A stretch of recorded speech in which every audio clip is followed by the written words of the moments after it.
in a matter of minutes, I'm going to be facing a team of 6 Pokemon so early in the game. But then again, this isn't anything new to me. After all, I did the same thing in Renegade Platinum, so I gotta expect the same scenario in a game like this as well. Although, it's a bit different from Renegade Platinum because this time, I'm kind of at a disadvantage since Bayleef is weak to flying, and Zubat can only do so much. Now, right before I entered Violet City for the first time, I said that Geodude was a good Pokemon to use against Falkner. But in a game like this, maybe not. So why don't I talk about Falkner's team for a bit? 2 of his Pokemon in particular, Swablu and Pidgeotto. So if you're thinking about using a Geodude to take on Falkner's team, just be sure you don't pit it against Swablu. Why? Because, guess what move his Swablu knows? Go ahead, take a guess. If you guess Solar Beam, yes, you're right. Solar Beam at this point in the game. And if you're thinking about switching out Geodude before Solar Beam connects, don't bother. Because guess what Swablu's holding? That's right, a Power Herb. So Solar Beam will connect one way or the other. Although, I don't expect Solar Beam to do much damage to other Pokemon that aren't weak to grass, simply because of how much Swablu sucks. Just keep Geodude away from it, and he should be fine. And as for Pidgeotto, it knows Mud Slap, just like in Gold, Silver, and Crystal. A throwback, I see. Well, even though Mud Slap is a weak move, one too many accuracy drops will definitely annoy you. And as for his other Pokemon, well, Chatot could potentially be a problem since Chatter and Uproar could do a number on my team, since Chatot's special attack stat is better than its physical attack stat, not to mention the fact that its special attack and speed stat received a minor boost in this game. Its speed, I'm not too concerned about that, but special attack, I believe it's 112 in this game as opposed to 92 like it is normally, so yeah, that could be problematic. Now, I don't know if Chatter and Uproar in particular received a power boost in this game. I mean, I didn't see anything on the forums that said that those 2 moves in particular received a power boost.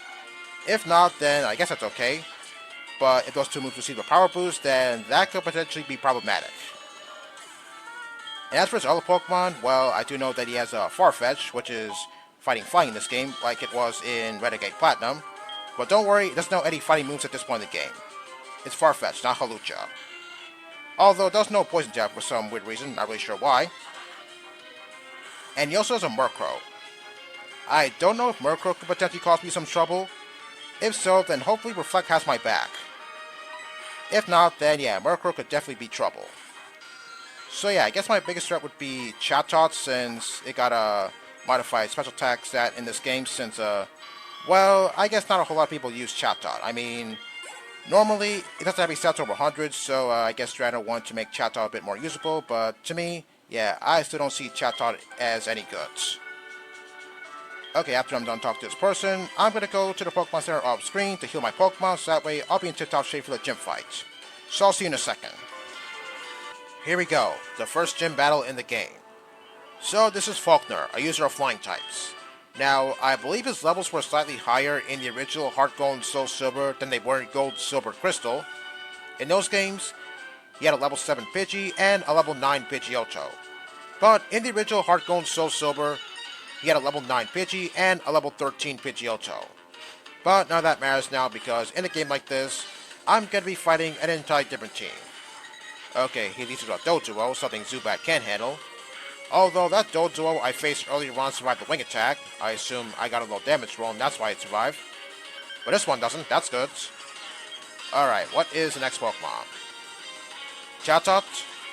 Okay, let's see how much I could do with one Nature Power. Of course, due to the environment, looks like Nature Power is going to turn to Tri-Attack, which is good because I could possibly burn, paralyze, or freeze Chatot. Well, it's all a matter of how much I could do with one Tri-Attack. Of course, I'm not expecting a one-hit KO for obvious reasons. Alright, how much is Tri-Attack going to do? That much, and I burned it as well. Although, I don't think the burn's going to matter all too much since Chatot is a special attacker. Also, to just hurt Chatot at the end of every turn. Okay, here comes Chatter. Okay, how much is this going to do? That much? Well, I was kind of expecting a bit more, but okay, I'll take that. A good thing it didn't confuse me. Well, actually, the chance of chatter confusing you depends on the volume of the recording. Although, I never really looked into that because of the concept itself being too confusing for me, and also because Chatot's not a very good Pokemon. Farfetch, just like in Renegade Platinum, Farfetch is fighting flying in this game as well, so fly-type moves will be super effective on it. You know, it's kind of strange how Farfetch is a fighting type in this game considering the fact that it gets a regional variant of itself, and even then, Galarian Farfetch is a fighting type in its own right. So you would think Drano Untouched predicted that Farfetch was going to get a regional variant in Sword and Shield. Either that or maybe it's just one huge coincidence or something, I don't know. Murkow. Okay, this time I'm going to put up a Reflex, that way I can tank up all of Murkow's hits, because if not, then I don't think Bayleef is going to last very long against a Murkow. So yeah, better safe than sorry. So whatever flying move Murkow has, hopefully Reflect will power down the damage a bit. Okay, how much is Aerial Ice going to do with the Reflect up? That much? Oh, that's nothing. Okay, how much can I do with one Tri-Attack? Sure, Murkrow's defenses aren't very good, but at least it's something. Who knows, maybe I can burn it. If so, then that'd be great. Oh, okay, I can take that as well, but for how long? Yeah, exactly. Yeah, I can't count on a Pokemon getting frozen long enough for me to enjoy it. Alright, one more Tri-Attack, and Murkrow will go down. Of course, looking at my HP, I'm going to have to use Synthesis at some point so that way I can survive a super effective hit. Alright, what is the next Pokemon? Swablu? Well, I don't consider Swablu to be very threatening, even though it does no Solar Beam, but I'm pretty sure it's not going to use that on Zubat. If it were to, then that'd be stupid. So yeah, I consider Swablu to be the weak link of his team. Alright, how much can I do with one Wing Attack? Half damage, okay. Aerial Ace, how much is that going to do?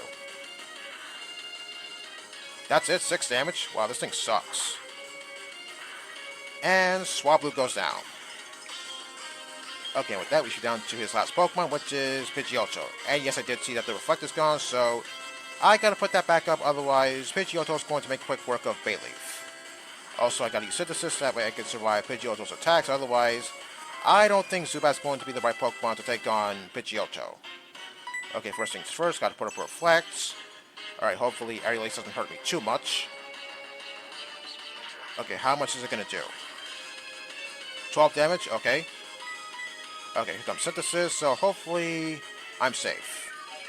Of course, there's a bit of critical hits, and I hope that doesn't happen.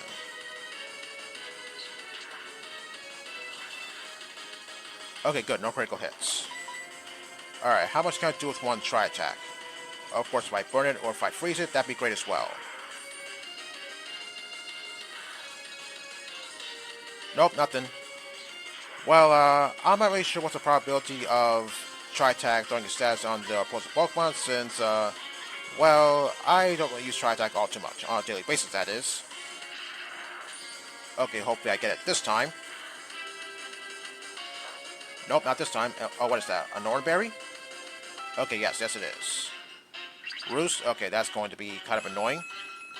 Speaking of which, I think I better use Synthesis, otherwise I could possibly be at a disadvantage. Once again, better safe than sorry. Of course, the Reflect is going to run out sooner or later, so that means I gotta put that up again when it runs out. Which is going to be right now. Okay, once again, hopefully... Roost again? You're not even in yellow, why? Okay, hopefully Tri-Attack either burns or freezes this thing, so that way it'd be a bit easier to take it down.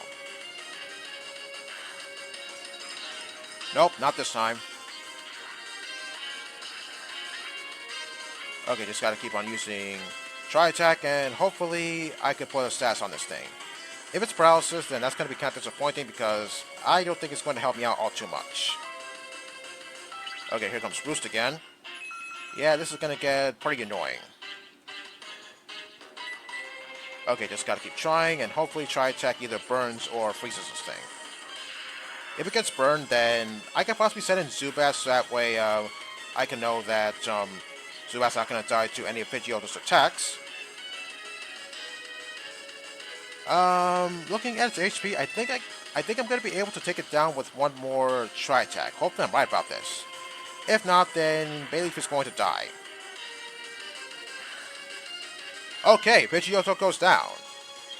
Oh man, that was a pretty intense battle. Yeah, I was actually thinking about going with Zubat. Oh, Magical Leaf. Bayleef is more of a physical attacker, so I'm going to say no to Magical Leaf. So as I was saying, I was going to go with Zubat and hopefully I could put Pidgeotto to sleep with Hypnosis, but that's kind of risky because, well, I can't rely on Hypnosis' accuracy too much. And besides, I don't think Zubat is fit to take on a Pidgeotto. Okay, and for surviving this very intense gym battle, I'm going to get the first official gym badge, the Zephyr badge. So with the Zephyr badge, I'm able to use Rock Smash outside of battle, which is good because I believe there are a few Rock Smash rocks over at the Ruins of Elf, and I believe there's one Rock Smash rock in Violet City itself. Yes, I know that already. And also, Falkner's going to give me the TM for Roos, which I'm going to give to Zubat as soon as I'm done talking to him. Well, with Falkner using Aerial Ace, you would think that he would be giving you the TM for Aerial Ace, which would be pretty good. Yes, the TM can only be used once, I do know that. Well, in Generation 5 and beyond, I think that's a bit different. As for your next move, I would suggest Azalea Town. Yes, I'll be going there sooner rather than later. Okay, I'm just going to teach Zubat Roost real quick, if you'll just give me a second. I'm just going to replace Leech Life since, yeah, it's a pretty weak move. It only becomes good in future Pokemon games where it gets a huge power boost from 20 power to 80 power. So Roost is going to heal me at the same time I'm going to use my Flying type for the turn, which I guess is kind of convenient the way you look at it. Oh yes, you can walk on these transparent platforms if you want to. Okay, what do you have to say? Okay, thanks a lot.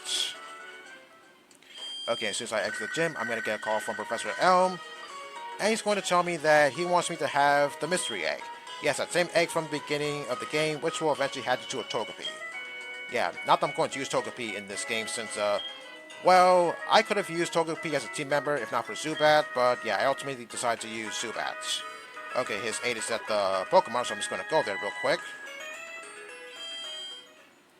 Okay, here he is.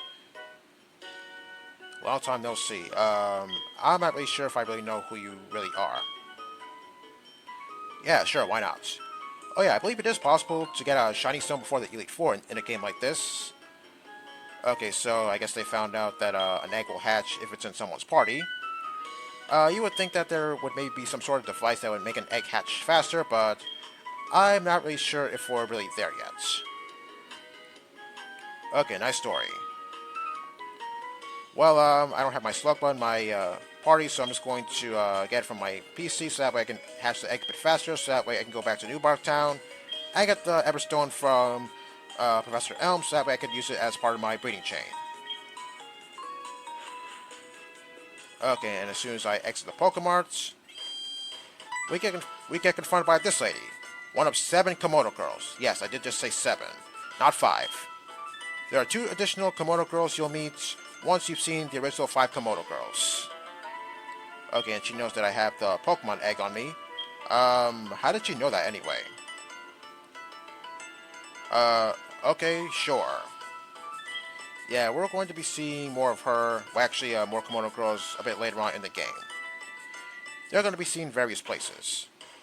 Oh, look who it is, it's Falkner.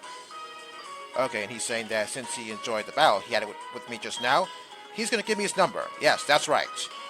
In this game, every time you beat a gym leader, they'll give you their number afterwards. So that means you don't have to go through so much shit just to get their numbers, just like you would in the original games. Okay, I think that's about all I could do right now, so next time I'm going to hatch that egg off screen, and hopefully we move on with our journey. See you next time.